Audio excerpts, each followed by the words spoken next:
Hello friends, कैसे हैं आप सब। उम्मीद करती हूँ कि सब बहुत खुश होंगे, बहुत अच्छे से होंगे। तो आज हम करने जा रहे हैं क्लास 8 से चैप्टर 15 स्वर्ण नीरज।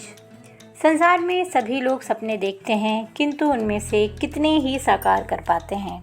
बचपन में देखे गए सपने उस समय तो असंभव प्रतीत होते हैं, लेकिन यदि कोई मन में ठान ले तो उन्हें पूरा होने से कौन रोक सकता है। कौन जानता है कि गोल मटोल शरीर वाला नन्हा सरपंच भविष्य का स्वर्ण खिलाड़ी सिद्ध होगा। ये लेख ओलंपिक खेलों में जगमगाते नीरज चोपड़ा की खेल यात्रा का एक छोटा लेकिन प्रेरक झरोखा है। आइए पढ़ते हैं ये पाठ। एक जोश और जुनून को अपने भीतर जगाने के लिए, नीरज चोपड़ा की तरह अपने सपनों को साकार करने के लिए देखेंगे और समझेंगे नीरज चोपड़ा के जीवन यात्रा को। तो अब देखेंगे पाठ का सारांश।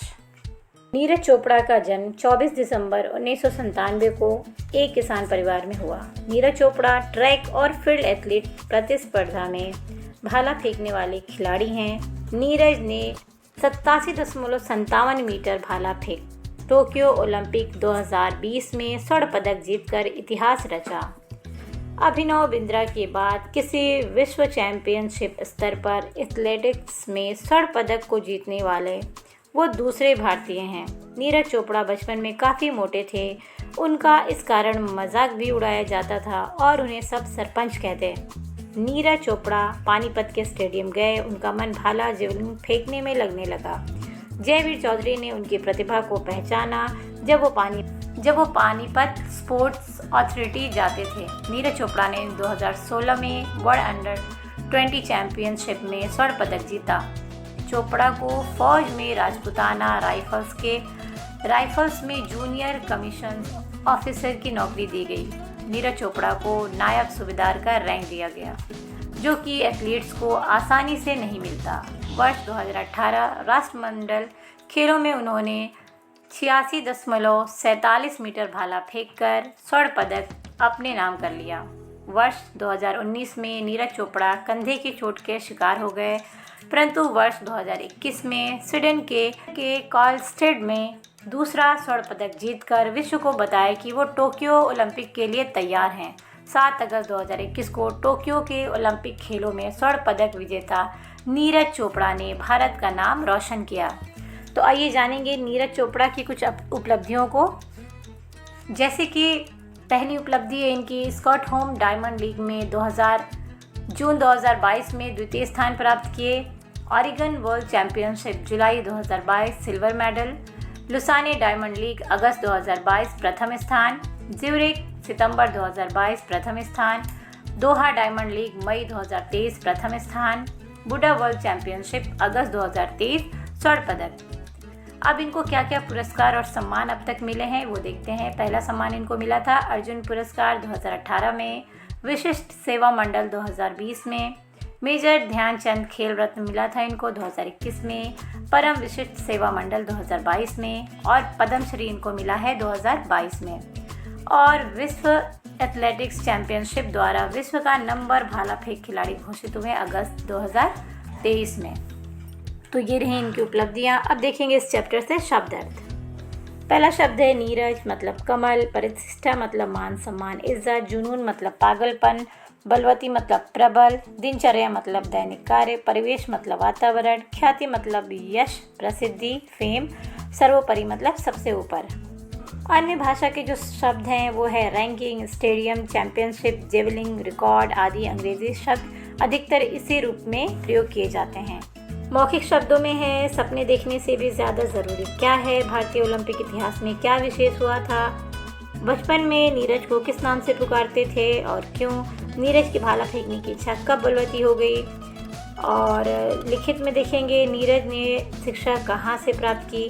नंबर 2 पे पदक जीतने में किन 2 बातों ने नीरज की मदद की, सेना ने नीरज का सम्मान कैसे किया, नीरज को खेल कुछ समय के लिए क्यों बंद करना पड़ा। लॉन्ग आंसर में है नीरज भाला फेंकने की ओर कब और कैसे आकर्षित हुए, नीरज द्वारा जीते हुए किन्हीं 2 पदकों के विषय में लिखिए, नीरज में बड़ों के प्रति सम्मान का भाव उनके किस कार्य से सिद्ध होता है? नीरज का दूसरा सपना क्या था, वो कैसे पूरा हुआ?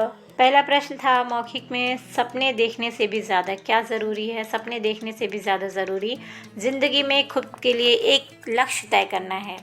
दूसरा नंबर है, भारतीय ओलंपिक इतिहास में क्या विशेष हुआ था? ट्रैक एंड फील्ड का भारत द्वारा जीता गया पहला स्वर्ण पदक भारतीय ओलंपिक इतिहास में विशेष था। तीसरा है, बचपन में नीरज को किस नाम से पुकारते थे, क्यों? तो यहाँ लिख सकते हैं, बचपन में नीरज को सरपंच नाम से पुकारते थे क्योंकि बचपन में उनका सर्वाधिक वजन और गोल मटोल शरीर था। नीरज की भाला फेंकने की इच्छा कब बलवती हो गई? जब नीरज ने राज्य स्तर के एथलीट जयवीर चौधरी को विश्व चैंपियनशिप में विश्व रिकॉर्ड बनाते हुए देखा, तब नीरज की भाला फेंकने की इच्छा बलवती हो गई, बड़ी हो गई। शॉर्ट आंसर में देखेंगे, नीरज ने शिक्षा कहाँ से प्राप्त की थी? तो नीरज ने प्रारंभिक शिक्षा स्थानीय DAV स्कूल खांदरा पानीपत और कॉलेज की शिक्षा BBA कॉलेज से प्राप्त की। दूसरा है, पदक जीतने में किन दो बातों को नीरज की मदद की? तो इसमें लिखेंगे, पदक जीतने में उनकी स्पष्ट सोच, सर्वश्रेष्ठ प्रदर्शन ने नीरज की मदद की। नंबर 3 पे है, सेना ने नीरज का सम्मान कैसे किया?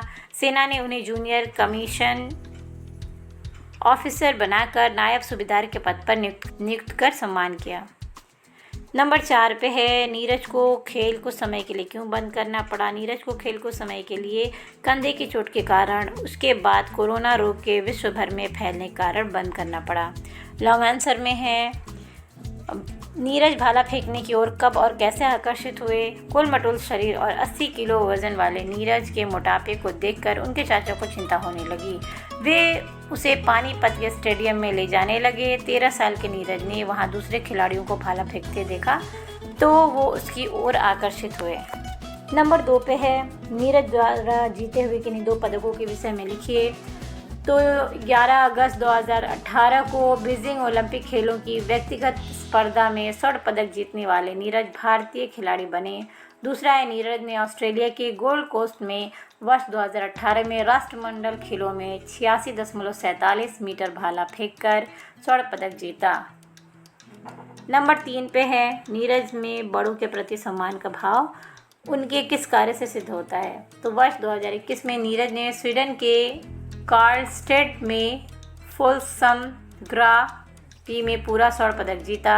इस ऐतिहासिक उपलब्धि से केवल 2 महीने पूर्व ही उड़न सिख मिल्खा सिंह का निधन हो गया था। नीरज ने अपना पदक उन्हें समर्पित करके बड़ों के प्रति सम्मान का भाव दर्शाया। नंबर 4 पे, नीरज का दूसरा सपना क्या था, वो कैसे पूरा हुआ? नीरज का दूसरा सपना था कि वो अपने माता पिता को हवाई जहाज़ से यात्रा अवश्य करवाएंगे। नीरज दिल्ली से मुंबई की हवाई उड़ान में अपने माता पिता के साथ आए और उनका ये सपना पूरा हुआ। अब देखेंगे अर्थ ग्रहण संबंधी प्रश्न में, नीरज चोपड़ा के जीवन में कुछ खाड़ियाँ कष्टदायक थीं क्योंकि वो कंधे की चोट के कारण अभ्यास नहीं कर पा रहे थे। ये राइट आंसर है, लगा लीजिए। दूसरा है, क्या आपको हिंदी आती है? ये प्रश्न किससे पूछा गया था? ये प्रश्न एक पत्रकार से पूछा गया था। ख में है, यह प्रश्न पूछने के पीछे क्या मनोभाव रहा होगा? यह प्रश्न पूछने के पीछे अपनी मातृभाषा के प्रति प्रेम और सम्मान का भाव रहा होगा। निम्नलिखित समस्त पदों के विग्रह और समास के उचित विकल्पों पर सही का निशान लगाइए। तो राष्ट्रगान का क्या होगा? राष्ट्र का गान, राष्ट्र के लिए ज्ञान, तो इसमें लगा लीजिए राष्ट्र का ज्ञान और यह तत्पुरुष समास। दूसरा है देश प्रेम, तो यह देश के लिए प्रेम, ये भी है तत्पुरुष समास। किसान परिवार मतलब किसान या परिवार, किसान का परिवार, तो इसमें राइट आंसर होगा किसान का परिवार और इसमें भी है तत्पुरुष समास। कुर्ता पैजामा, तो इसमें होता है कुर्ता और पैजामा, तो ये होगा द्वंद्व समास। विश्व रिकॉर्ड, तो विश्व का रिकॉर्ड, तो इसमें है तत्पुरुष समास। फिर है माता पिता, तो माता और पिता द्वंद्व समास। इच्छा शक्ति, इच्छा की शक्ति, तो इसमें भी होगा तत्पुरुष समास। इसमें है अगला है स्वर्ण पदक, तो स्वर्ण का पदक, इसमें भी है तत्पुरुष समास। यहाँ पे कुछ मिस्टेक है, ये बार दो ऑप्शन आ गया है, यहाँ पे समास होना चाहिए था, तो यहाँ भी तत्पुरुष समास होगा। आगे बढ़ते हैं। निम्नलिखित मुहावरों का वाक्यों में प्रयोग कीजिए। मस्तक ऊंचा होना, पहली बार क्रिकेट विश्व कप जीतकर भारत का मस्तक ऊंचा हो गया। रंग लाना, लगातार मेहनत एक दिन अवश्य रंग लाती है। नाम होना, हालात से लड़कर आगे बढ़ते रहने वाले का जग में नाम होता है। दिन रात एक करना, जसप्रीत बुमराह ने सफल गेंदबाज बनने के लिए दिन रात एक कर दिया। शिकंजा कसना, आज प्रदूषण के प्रभाव से नए नए रोग मानव पर अपना शिकंजा कस रहे हैं। निम्नलिखित वाक्यों में से सरल और संयुक्त वाक्य पहचान कर लिखिए। मैं अपनी जीत से बेहद खुश था और मैं सुकून से सोया। ये संयुक्त वाक्य है। 13 साल के नीरज का मन दौड़ में नहीं लगता था, सरल वाक्य है। वो कंधे की चोट का शिकार हो गया, सरल वाक्य है। कोई भी भाषा सीखने में बुराई नहीं है, लेकिन मातृभाषा को सर्वोपरि रखना चाहिए। ये संयुक्त वाक्य है।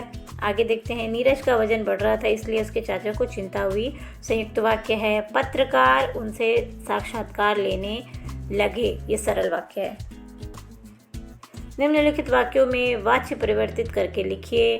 अब आपको वाच्य परिवर्तित करके उसी सेंटेंस को, उसी वाक्य को फिर से लिखना है। तो पहला सेंटेंस है, पहला वाक्य है, मैं शब्दों में बयान नहीं कर सकता हूँ। तो इसका कर्मवाच्य से चेंज करना है, तो इसको चेंज करेंगे, मेरे द्वारा या मुझसे शब्दों में बयान नहीं किया जा सकता।